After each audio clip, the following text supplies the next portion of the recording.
ඕස්ට්‍රේලියාවේ ජීවන වියදම් ඉහළ යාමෙන් ආහාර ගබඩා කිරීම වැඩි වෙයි.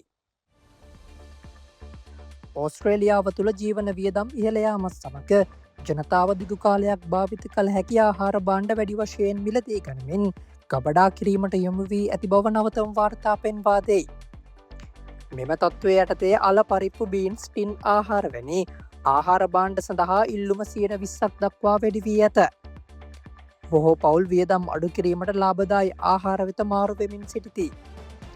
විශේෂඥයන් පවසන්නේ ආහාර මිල ඉහළ යාම සහ අනාගතයේ මිල තවත් ඉහළ යා හැකි බවට ඇති බිය හේතුවෙන් ජනතාව මෙලෙස ආහාර ගබඩා කිරීම වැඩි කර ඇති බවයි.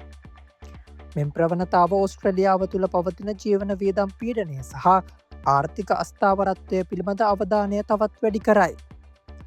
ආර්ථික විශ්ලේෂකයන් අනතුරු අඟවන්නේ එම තත්ත්වය දිගටම පැවතුනහොත් පවුලල පෝෂණ පුරුදු වෙනස්වීම සහ දෛනික ජීවිතය මත බලපෑම් වැඩවීම දක්නට ලැබිය හැකි බවයි.